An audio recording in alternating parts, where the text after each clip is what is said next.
Bonsoir à tous et à toutes. France 3, Poitou-Charentes poursuit ses rendez-vous démocratiques et vous propose chaque soir à 18h un débat de l'entre-deux-tours où l'enjeu électoral reste incertain. Ce soir, c'est précisément une équation à plusieurs inconnus qui se présente aux 4 candidats réunis sur ce plateau.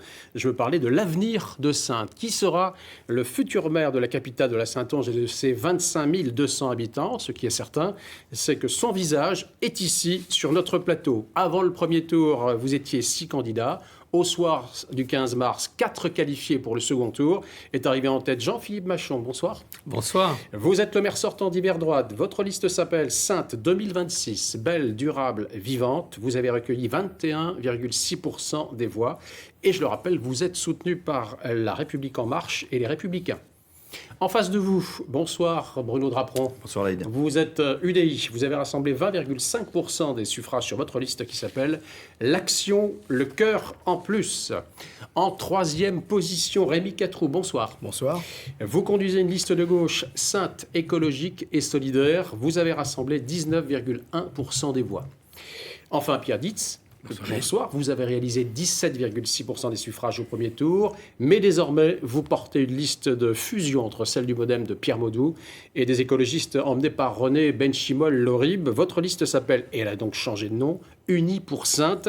Merci à tous les 4 d'être présents ce soir sur le plateau de France 3 Poitou-Charentes. Pierre Ditz, la première question, elle est pour vous. Justement, vous avez créé la surprise durant ce confinement, l'entre-deux tours. Votre liste s'appelle donc, je l'ai dit en préambule, Unis pour Saintes.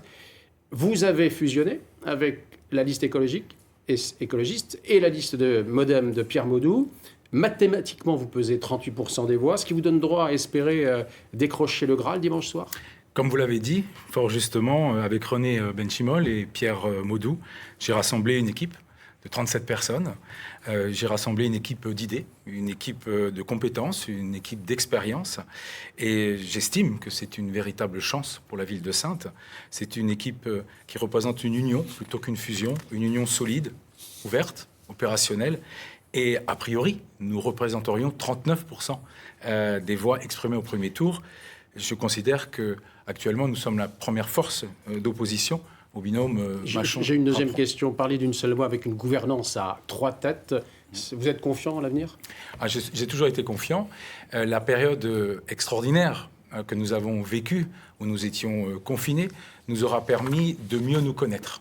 Nous avons pris le temps d'abord de comparer nos programmes, puis nous avons pris le temps de voir si nos programmes étaient complémentaires, et puis nous avons imaginer une nouvelle façon de gouverner pour notre cité. Jean-Philippe Machon, j'imagine que vous avez fait vos calculs à l'issue du premier tour.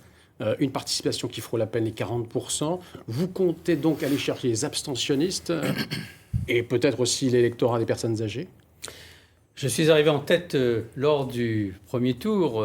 Cela veut dire que les Saintais ont reconnu les réalisations que nous avons faites durant le premier mandat. Aujourd'hui, je reste fidèle à mes valeurs du centre et de la droite et je suis la seule liste qui rassemble le centre et la droite contre 3 listes de gauche. Autrement dit, vous entendez cette petite musique qui dit « tout sauf Machon » durant la campagne. Vous l'avez entendu? C'est comme ça que vous l'avez interprété ou pas? Vous savez, la campagne anti-Machon, je préfère une campagne programme contre programme ou projet contre projet. J'ai un projet extrêmement clair pour Saintes. Je serai maire à 100% avec une équipe expérimentée et immédiatement opérationnelle. Nous n'avons pas augmenté les impôts durant le premier mandat. Nous ne le ferons pas durant le second. Bruno Drapron, vous êtes à touche avec le maire sortant. D'ailleurs, c'est une surprise. Vous êtes le second durant cette élection. 77 voix vous séparent du maire sortant.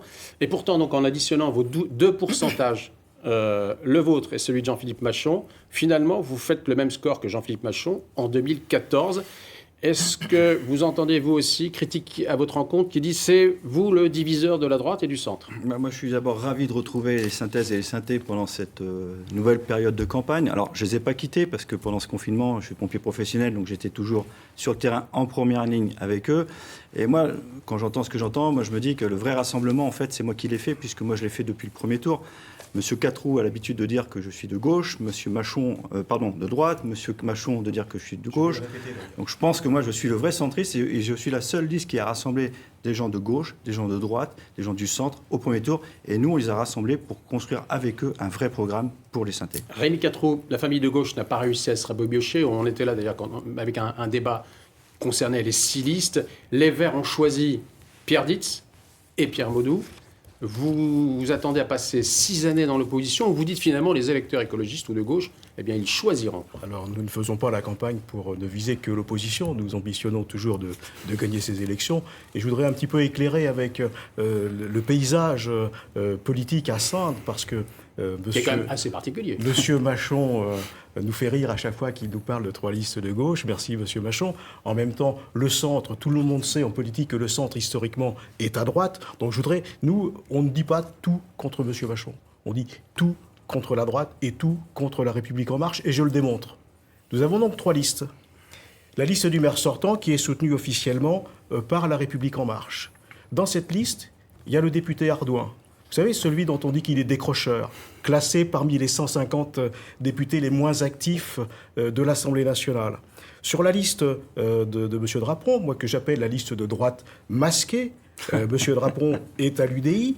Cette liste intègre des marcheurs. Non, un marcheur. Donc, une marcheuse qui ne cette l'est liste plus. intègre des marcheurs. Et quant à la liste de M. Ditz, elle intègre aussi le MoDem, qui est... Donc, en vous entendant ce soir, vous nous dites que la vraie et véritable liste de gauche, c'est vous qui la représentez ce mais de soir. toute façon, il n'y a pas d'ambiguïté là-dessus, puisque nous sommes la seule liste qui s'affiche depuis le début, liste 100% à gauche, que notre liste est constituée de militants, plus ou moins encartés d'ailleurs, mais militants associatifs, militants syndicalistes, si je vous comprends bien, vous écologistes. faites le grand saut, la fusion en question avec les écologistes et Pierre Ditz, c'est comme si elle n'avait pas existé selon votre calcul. Écoutez, nous avons essayé de fédérer l'ensemble des forces de gauche, de les rassembler. Il se trouve que dans le premier débat, ici même, j'avais posé la question à René Lorib, est-ce que cette liste de gauche, nous n'avions pas eu de réponse? Le transfert, le déplacement ou la dérive vers la droite en ralliant M. Ditz est significative. Point. Dont Alors, acte. Jean-Philippe Machon. Je crois que ce qui intéresse les synthés, On c'est va de faire la l'aborder. différence entre ceux qui font des promesses et ceux qui font des réalisations. Et ceux qui sont sur le terrain. Donc, je suis un maire en première ligne. Je l'étais pendant la période de confinement, de déconfinement, et je continuerai de l'être pour protéger la population. Alors on va parler des thèmes de campagne, parce que c'est aussi l'objet de ce débat. La crise sanitaire et ses conséquences ont montré l'urgence pour nos gouvernants de changer de tempo. Pour vous, l'urgence est-elle désormais écologique ou solidaire, Pierre Ditz? Les deux. Les deux.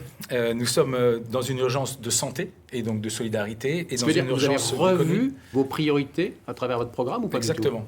Une crise comme celle que nous avons connue nous amène à changer, non pas de braquet, mais d'options sur les priorités que nous devons mettre en place à l'après-crise. Nous sommes passés d'une urgence environnementale à une urgence sur la santé et une urgence sur l'économie. Priorité numéro 1 pour vous, entre à l'avant-premier tour et aujourd'hui, par exemple. Un exemple. Alors, il y en a deux, comme je vous disais, c'est la santé et c'est l'économie. Pour nous, la santé, il peut y avoir différentes actions que nous proposons et que je peux décliner si vous me le permettez. Non, mais allez-y, allez-y. En termes de priorité, pour un exemple. L'exemple le plus important pour nous, ce sera de soutenir l'hôpital et de travailler sur la prévention à la santé pour notre territoire, de travailler aussi sur le fait de faire venir des professionnels de la santé sur notre territoire, parce que je crois que cette crise a amené un changement d'idées, un changement de sociologie. Je pense que les jeunes ne sont plus forcément attirés par les grands centres urbains, et ils vont comprendre que peut-être des villes comme les nôtres, avec le cadre qu'elles proposent, est un magnifique écrin pour pouvoir vivre et élever ses enfants. Jean-Philippe Machon, là aussi, vous avez changé vos priorités? Parce que cette crise-là, elle a dû vous interpeller d'une certaine manière. Est-ce que vous dites finalement, l'urgence chez moi, c'est l'économique, c'est la santé, c'est le solidaire? Quelle est la priorité du programme que vous proposez? Tout à fait.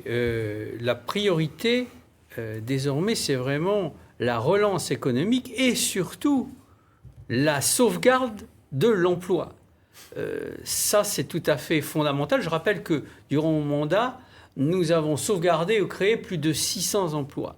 Donc la priorité, très clairement, c'est bien sûr de protéger les synthés comme nous l'avons fait durant la crise sanitaire, mais surtout d'injecter des moyens pour la relance économique et sauvegarder l'emploi. Et ceci est possible parce que nous avons très bien géré la situation financière de la ville, nous l'avons désendetté et nous avons désormais les moyens pour protéger et relancer. Pour être précis, Jean-Philippe Machon, quand vous dites effectivement ma priorité c'est l'emploi, vous êtes le maire de Saintes. Bah oui. L'emploi actuellement est de compétence, on va en parler plus tard, de la CDA. Vous avez mis en place un plan de relance, notamment pour les commerces de centre-ville, Absolument. des exonérations par exemple de charges, ou Nous des avons- reports. Nous Quel est votre avons plan? suspendu tous les droits et taxes d'occupation du domaine public. Nous avons fait l'extension des terrasses. Nous avons surtout travaillé avec les commerçants pour mettre en place une plateforme numérique pour présenter leurs produits, la vitrine numérique face à la vitrine physique, pour leur permettre de poursuivre et développer leur activité. Et nous avons une cellule de crise qui est toujours opérationnelle pour les commerces et pour les entreprises, de manière à identifier tout de suite les problèmes et leur venir en aide. Bruno Drapeau, j'ai lu, vous allez me dire si je me trompe, que l'une des premières mesures que vous prendriez, c'est de dire, moi, si je suis maire, avec mes adjoints, je renonce à 6 mois d'indemnité. C'est une des 10 mesures que l'on propose après le post-Covid, puisque comme notre équipe est 6 restée... mois d'indemnité, ça équivaut à 110 000 euros. Je vais vous l'expliquer, mais on est resté unis dans cette période Covid, donc on a travaillé parce que, comme vous le dites très bien, il va falloir réagir au niveau de l'emploi, de l'économie, du social, de la santé. Mais cette mesure, elle est symbolique. 10 mesures, elle et est celle-là, pas elle est très anodine. symbolique parce qu'elle est symbolique pour l'emploi associatif. Oui. Il s'agit pour nous de permettre aux associations de passer ce cap difficile, parce que demain, il y aura moins d'adhérents, donc un risque de perte de trésorerie. Donc pour les aider, nous avons décidé de renoncer à 6 mois d'indemnité des élus jusqu'au 1er janvier 2021, afin de débloquer un budget de 110 000 euros qui sera uniquement affecté à cette mesure. Rémi Quatreau, justement, vous parlez de solidarité. Dans votre intitulé, il y a marqué écologique et solidaire. D'ailleurs, dans votre question, vous avez auriez même pu mettre solidaire et écologique pratiquement aujourd'hui. Mais écoutez, vous avez repris dans votre question les deux termes qui forment nos priorités. La situation nous montre que nous avions raison de choisir ces deux priorités et cette anticipation est peut-être prémonitoire à ce que nous serons capables de faire à la mairie. Ce que je voulais vous dire, c'est que la situation conforte ces choix. Concrètement, par exemple, Rémi Quatreau, vous êtes maire au soir du 28 juin, les téléspectateurs nous regardent. Priorité aux associations, par exemple, au CCAS, par exemple. Plusieurs priorités dès le 29. Oui, mais dans le nous domaine du rencontrons- social, si Oui, j'ai oui, bien compris. dès le 29, nous rencontrons des maires de la CDA. Le rendez-vous est déjà pris. Nous voulons travailler à l'échelle de la CDA, puisque sur les problèmes de l'emploi et de l'économie, c'est un partenaire incontournable.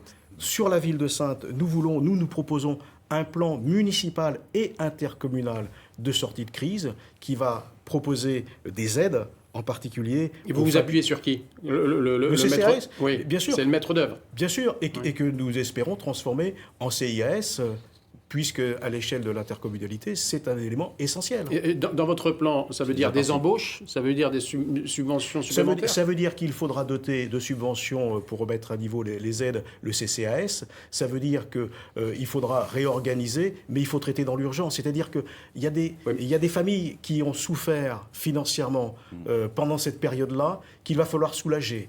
En aide, par exemple, alimentaire.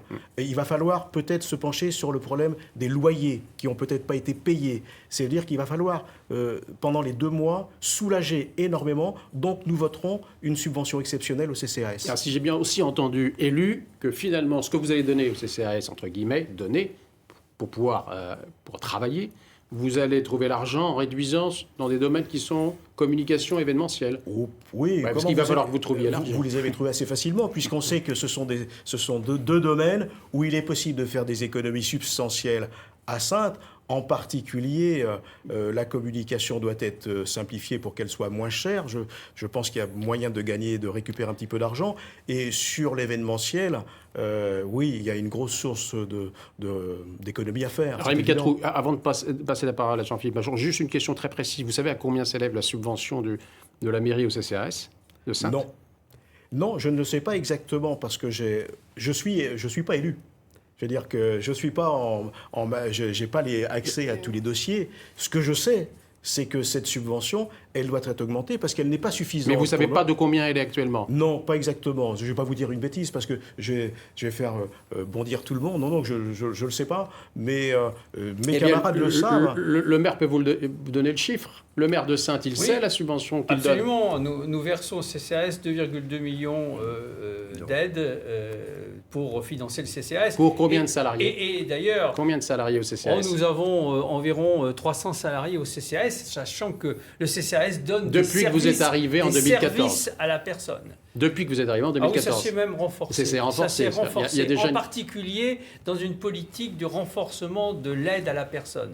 Et ça, c'est tout à fait essentiel. D'ailleurs, il y aura une filière à développer des métiers d'aide à la personne sur la ville de Saintes. Et j'en profite, puisqu'on parle du CCAS, pour saluer le travail qui a été fait par ces agents du CCAS durant la crise du confinement. Oui, mais je vais reprendre les mots de Rémi Quatreau. Il augmente la subvention, il ne savait pas, mais vous avez apporté. Mais vous n'avez pas l'augmenté.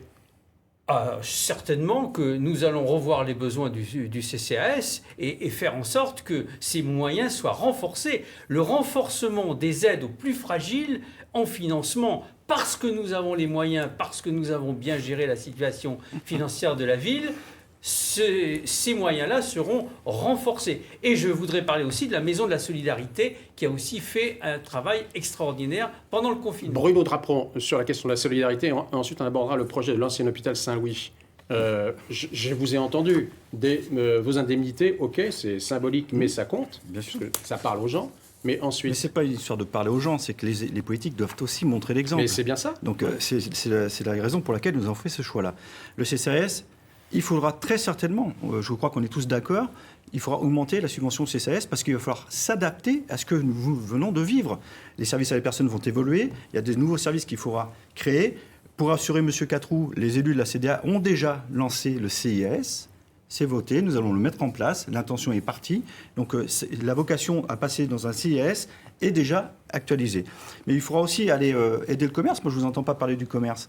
Nous, on a aussi des mesures pour le commerce. Alors, évidemment, nous aussi, on est pour l'extension des droits de terrasse, enfin, jusqu'au mois de novembre, en tout cas, pour qu'elle puisse passer l'été. Mais nous avons aussi décidé de créer un bon d'achat de 50 €.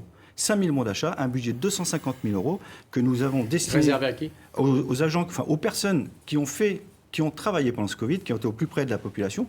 Ce sont évidemment les soignants, mais les éboueurs, les agents de la ville, les agents de la CDA, les agents des employés de services et de commerce. Et ces gens-là pourront dépenser ce chèque de 50 € dans les commerces de proximité de la ville de Saintes. Et c'est un vrai coup de pouce pour nos commerçants, pour qu'ils puissent avoir de nouvelles trésoreries qui arrivent sur le centre-ville. Et pas que le centre-ville, sur toute la ville. Pierre Ditz, je voudrais vous entendre sur le dossier de l'ancien hôpital Saint-Louis. Oui. Vous dites, c'est l'un des chantiers phares d'ailleurs, des projets importants, vous dites stop ou encore ? C'est pas aussi dichotomique que ça. Ce que je dis, moi, c'est qu'une fois de plus, on est face à une situation ubuesque dans notre cité, avec un dossier qui vient d'être retoqué au tribunal administratif, ou du moins le rapporteur n'est pas d'accord avec les tenants et les aboutissants de ce dossier. Il faut le dire aux C'est 3,5 hectares urbanisés en centre-ville. Il y a un projet, Jean-Philippe Pachon nous l'avait expliqué lors du débat de l'avant-premier tour, de ce qu'il a l'intention de faire, effectivement. Et il y a eu une décision, qui n'est pas encore une décision, mais c'est le rapporteur public, la semaine dernière, qui a, lui, émis un avis. Pour l'instant, on ne connaît pas encore la position du tribunal administratif. C'est une histoire de déclassification. On est dans la procédure. Et pour revenir sur le fond, considérer que le projet actuel, tel qu'il est mené par le maire sortant, ce ne serait pas le vôtre. En tout cas, pas de cette façon. Moi, je pense que travailler avec les habitants, ce n'est pas perdre son temps. Et une fois de plus, ce dossier, comme d'autres dossiers, et je pourrais y revenir si vous le souhaitez, ont été confisqués. Ce n'est pas un dossier pour les Saintais, c'est un dossier pour M. Machon et un de ses adjoints. Donc moi, ce que je considère, c'est que déjà, le rapporteur public du tribunal, et ça c'est un fait avéré, du tribunal administratif, estime que l'ancien hôpital Saint-Louis aurait dû être déclassé avant d'être vendu. Avant la délibération. Et ça, c'est un coup dur, c'est un coup difficile pour notre C'est une question de tempo finalement, parce que quel que soit le résultat. Le déclassement, il est déjà fait. Non, ceci étant, vous verrez, les juges vont suivre le rapporteur. Alors, on va encore perdre du temps sur ce dossier, j'en suis intimement persuadé. Nous étions dans un débat la semaine dernière. Mais sur le fond, au-delà de la position juridique, sur le fond, sur ce projet-là, je ne connais pas votre position réellement. Moi, ce que je veux, c'est reprendre juridiquement ce dossier. Je veux retravailler avec les Saintais pendant 6 mois sur ce dossier-là. Et à partir de janvier, eh bien, c'est justement...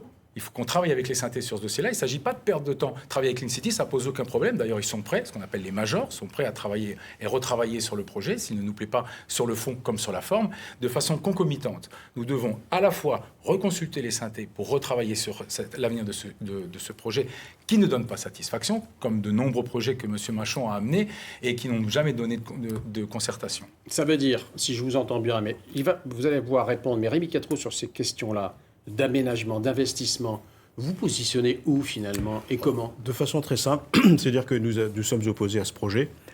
Quelle que soit la... Depuis le début, Ouais. c'est-à-dire que je voudrais reprendre un peu l'historique.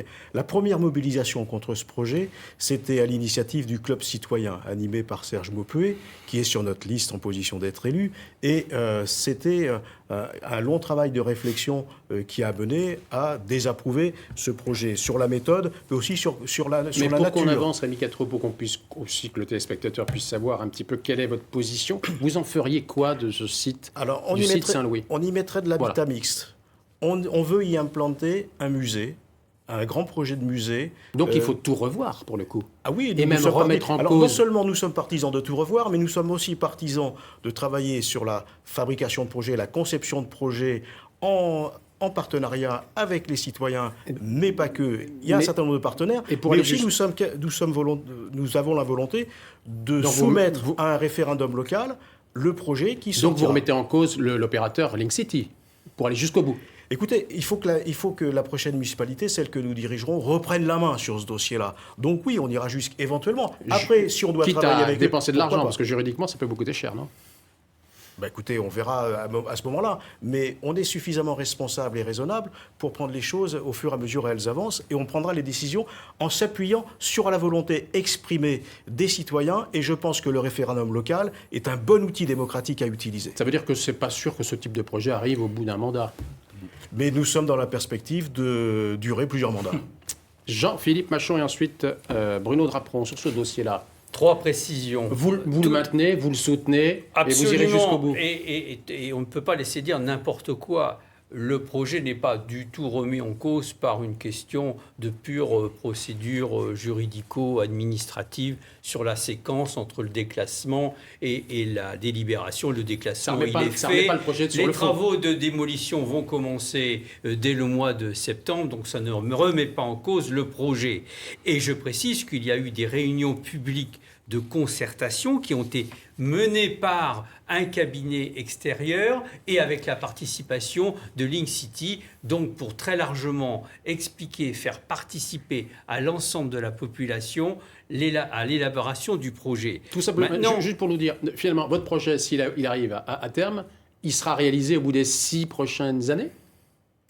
c'est d'accord. évident, il sera En ce même qui vous réalisé concerne.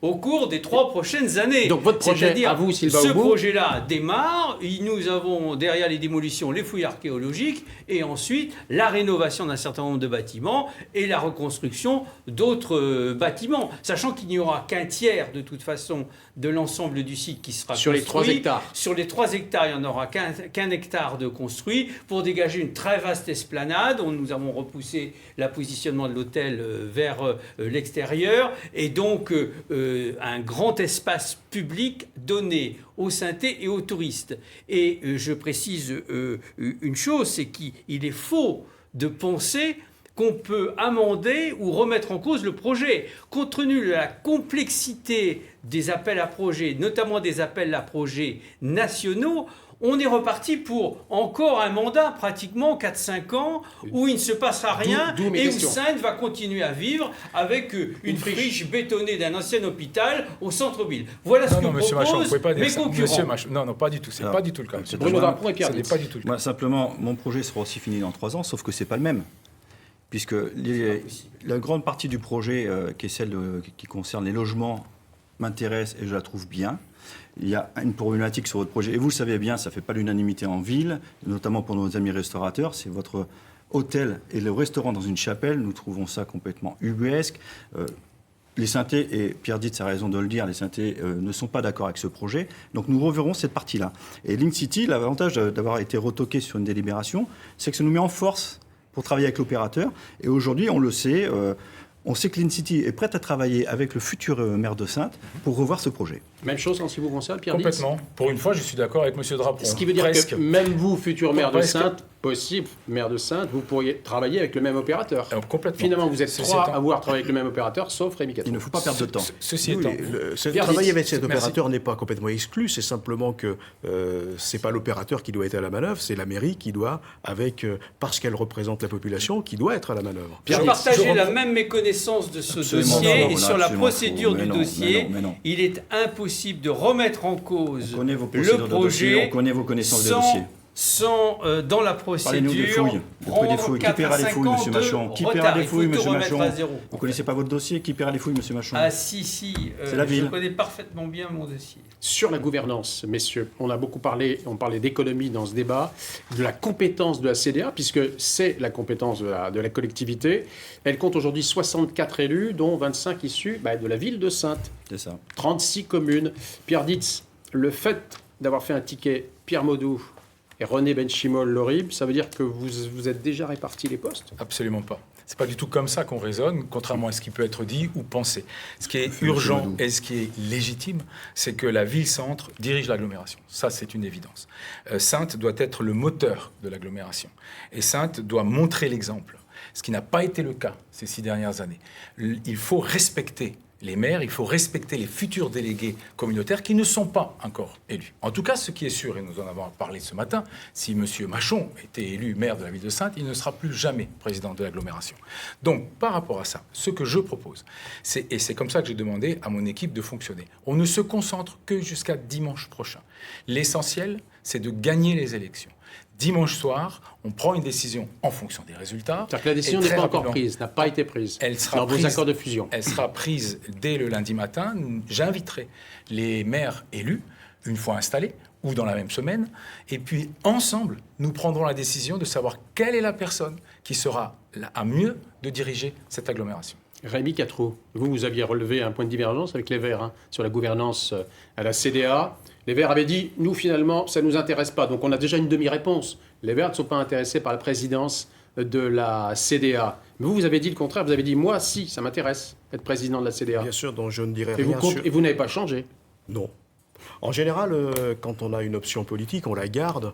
En changer de façon circonstancielle peut paraître un petit peu surprenant. Et quitter sa famille politique à un moment donné pour franchir des frontières normalement infranchissables questionne beaucoup. Donc je ne reviendrai pas sur ces mouvements Mais politique. pour revenir à ma question, Pour- être président, c'est souhaitable, c'est possible, Je- et vous candidaterez. Je l'ai indispensable. déjà dit depuis longtemps, je réponds toujours la même chose, alors j'ai l'impression de toujours dire la même chose, mais oui, nous assumerons nos responsabilités. Nous pensons il est légitime que le maire de Saintes accède à la présidence de la CDA, mais nous voulons aussi recréer un vrai partenariat, retisser du lien avec les maires de ces communes. D'ailleurs, un certain nombre nous soutiennent.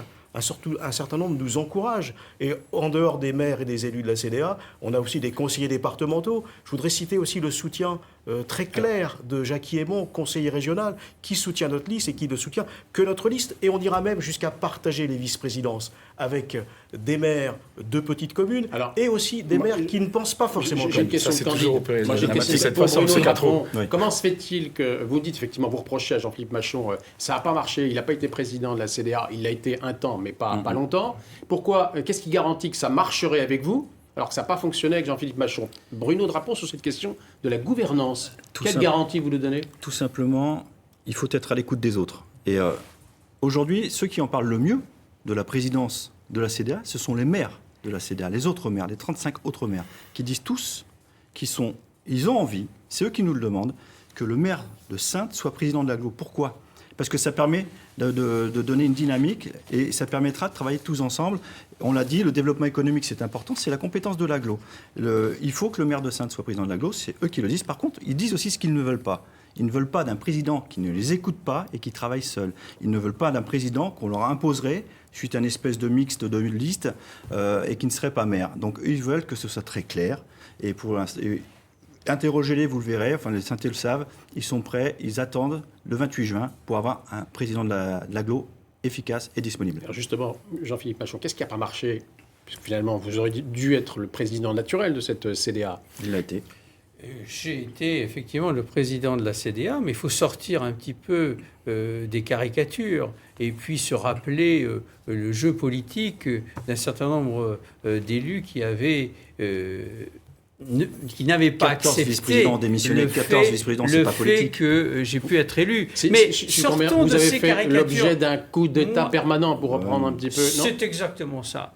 C'est exactement ça. Alors, moi, je ne suis pas dogmatique en ce qui concerne la CDA. Il est extrêmement important que la ville-centre et la CDA travaillent sur certains sujets en parfaite harmonie. Alors, C'est je ne suis indispensable. pas comme M. Dietz, je ne décide pas à la place des maires. Ce sont les maires qui doivent, et les conseillers communautaires, qui doivent décider du choix de leur président. Si on me sollicite, ma foi, j'ai rencontré un certain nombre de maires déjà là-dessus, je répondrai aux sollicitations. Mais cela étant, il y a de très bons candidats qui sont maires de communes rurales et qui peuvent assumer la présidence, pour autant qu'ils travaillent en parfait accord avec la ville-centre et avec le maire de Saintes. Donc j'ai bien entendu la petite musique là, en ce qui vous concerne. Il y a un vrai changement entre 2014 et aujourd'hui. Vous avez, entre guillemets, appris de cet épisode.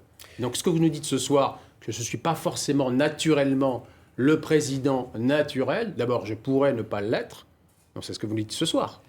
Il faut écouter les maires et les conseillers communautaires et voir ce qui répond à leurs besoins et aux besoins du territoire. Rappelons que nous avons un territoire qui reste à développer et que malheureusement, pendant ce mandat, et je l'avais dit en démissionnant, il ne s'est pas passé grand-chose, ni au niveau économique, ni au niveau des alliances avec les communautés de communes alentour. Donc il y a un manque de vision extrêmement clair, notamment pour l'investissement dans la CDA actuelle. Et je souhaite de tout cœur que dans le mandat à venir, nous puissions retrouver une CDA comme d'autres en bénéficient, une CDA d'investissement. Alors Pierre Dietz, sur cette question de gouvernance, parce que ça a agité, ça continue à agiter. Vous avez vu un petit peu la nuance aujourd'hui qu'apporte Jean-Philippe Machon.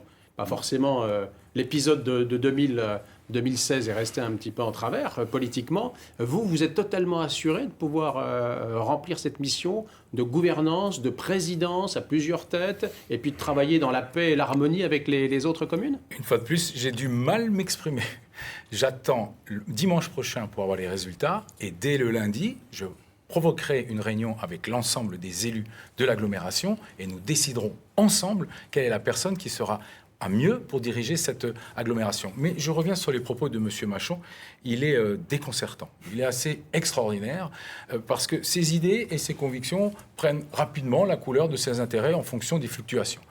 Il a passé son mandat avec M. Draperon à diviser. Ils se Absolument sont divisés. Tout le temps, ils se sont divisés, que ce soit à la mairie ou que ce soit à l'agglomération. Voilà. Donc, à un moment donné, il faut retrouver de la sérénité. Eh bien, je vous invite à regarder l'ensemble des projets que nous avons réalisés en commun entre la ville et la CDA. Croyez-moi, la liste est longue. Bruno Draperon. Moi, je suis ravi de comprendre, en vous écoutant tous, que la CDA est vraiment importante, parce que ce n'est pas le sentiment que j'avais en vous écoutant avant. L'échec de la CDA, c'est votre échec, Monsieur Machon. C'est vous qui avez créé la division. Vous n'avez jamais été capable de travailler de concert avec les autres maires. Vous avez imposé vos décisions, et ça ne fonctionne pas. Regardez les déchets. Les déchets, ça ne fonctionne pas. C'est une catastrophe, ça dysfonctionne, il faut remettre à place ce service-là. Je rappelle que vous étiez vice-président. 2 ans, je vous ai fait des propositions, et je vous ai fait des propositions pour régler ce problème. Vous ne m'avez jamais écouté, comme vous n'écoutiez pas les autres élus. Donc le problème de la CDA, il est clair, il faut qu'on sache travailler tous ensemble, et vous n'êtes malheureusement pas le mieux passé. Est-ce que nous sommes dans un débat anti-Machon, Absolument ou bien pas, dans un débat de comparaison des programmes et des projets? Mais justement, puisqu'on parlait de CDA, que l'enjeu, et Rémi Catrousse, la question est pour vous, parce que l'enjeu économique va peser durant ces 6 années à venir, les 2 premières années, et on sait que tous les projets d'investissement vont se faire à l'échelle de la CDA.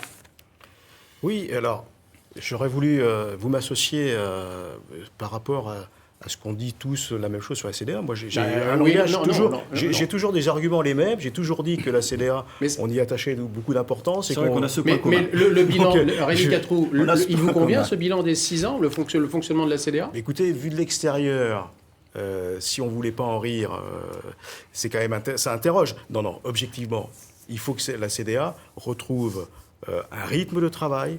Il faut retrouver une dynamique, il faut retrouver un projet. Nous proposerons aux maires et aux élus de la CDA que notre projet écologique et solidaire, on le partage. On le partage avec tout ce que cela comporte. En particulier, bien entendu, sur les deux piliers de notre programme, l'écologie, la solidarité. Et dans ces deux piliers, on retrouve tout le trait économique, à savoir que nous voulons travailler avec l'ensemble des partenaires sur le développement de filières. Par exemple, les filières des métiers de la transition écologique. C'est important, on a les outils pour. Les filières par exemple, de tous les métiers du ferroviaire, avec le Ferrocampus, les filières des métiers du spectacle vivant. On a les outils, il y a la volonté, donc il faut mettre les acteurs ensemble et nous nous y emploierons.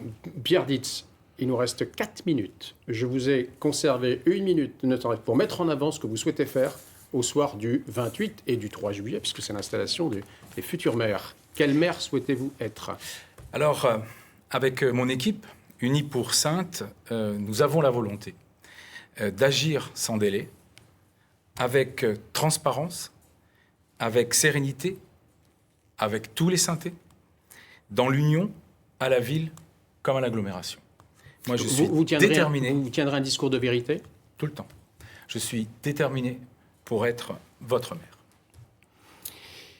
Jean-Philippe Machon, justement, 2014-2020 ne se ressemblent pas. Quel message vous souhaitez porter aux Saintais et Saintaises? Je m'adresse aux Saintaises et aux Saintais. Qui sera le plus efficace pour les 6 prochaines années pour faire face aux crises, être en première ligne sur ces crises, pour construire le Saintes de demain? Qui sera le maire à 100% accompagné d'une équipe solidaire, compétente, immédiatement opérationnelle? C'est la liste, et avec le programme de Saintes 2026, belle, durable, vivant, je vous invite à voter utile. Et en tant que maire, je vous rassure sur toutes les mesures sanitaires qui seront bien prises pour aller voter le dimanche 28 juin. Jean-Philippe Machon, votez utile, votez Jean-Philippe Machon. Avec un discours de vérité, même si les temps vont être durs, vous serez capable de dire aux Saintais, il va falloir augmenter les impôts si vous n'avez pas la situation. Nous n'avons pas augmenté les impôts, nous continuerons à ne pas augmenter les impôts, nous avons baissé la dette. Il y a d'autres façons de faire, notamment par une bonne gestion financière. Il n'est pas question, dans une période de crise économique, de rajouter encore des charges financières aux Saintaises et aux Saintais. Rémi Quatreau, quel est le message que l'investissement que vous avez prévu, c'est une bombe à retardement. Rémi Quatreau, justement, quel est le message que vous portez? J'avais craint qu'un travers de caractère se manifeste encore. Désolé, monsieur Ditz. Le 28 juin, en fait, une chance est donnée à notre ville d'échapper à l'emprise d'une équipe macronienne. Donc j'invite tous les Saintaises et tous les Saintais à la saisir, à ne pas la laisser passer. Si poursuivre avec les mêmes n'est pas envisageable pour vous, Saintais, il convient alors d'oser un choix audacieux, celui que vous propose le programme de Saintes écologique et solidaire, entièrement dédié au service de l'intérêt général. Oui, nous nous sommes attachés à des valeurs, l'humanisme, le féminisme, l'égalité, la solidarité et la fraternité, nous les voulons présentes dans la vie de tous les jours. Nous prenons l'engagement de toujours les défendre. Et l'écologie est notre urgence commune. Notre avenir est un combat ensemble pour faire vivre notre beau projet. Je vous engage, Saintaises, Saintais, à soutenir la liste Saintes écologique et solidaire. Est-ce que vous voulez faire tourner la page, Jean-Philippe Machon? Moi, je voudrais surtout dire aux Saintaises, aux Saintais, que moi, je suis arrivé à Saintes il y a 27 ans. Et il y a 27 ans, je suis tombé amoureux de notre ville. J'aime les gens, je suis pompier, et chez les pompiers, servir les autres, c'est notre ADN. J'ai construit une équipe de femmes et d'hommes choisis pour leurs compétences et pas pour leur appartenance à un parti politique. Aujourd'hui, j'ai acquis l'expertise et l'expérience pour être maire. Demain, dimanche prochain, si vous voulez remettre Saintes sur les bons rails, le vote utile, c'est le vote pour l'équipe L'Action, le cœur en plus. Et pour nous, c'est plus qu'un slogan, le cœur en plus. Avec le langage de vérité, vous le tiendrez. Évidemment, j'ai toujours eu, je ne changerai pas de langage. Merci, messieurs, d'avoir accepté le débat de France 3 Poitou-Charentes. Merci, bien sûr, de l'avoir regardé. Vous pouvez d'ailleurs le revoir, ce débat, sur notre site internet na.france3.fr. Demain, Jérôme Villain réunira les 3 finalistes pour les municipales à Poitiers. Quant à moi, je vous retrouve mercredi soir, 18h, toujours pour un débat concernant Rochefort. Ce sera un duel entre le maire sortant et le candidat d'hiver gauche. Dans quelques minutes, c'est votre édition Atlantique. Je vous souhaite de passer un très bon début de soirée.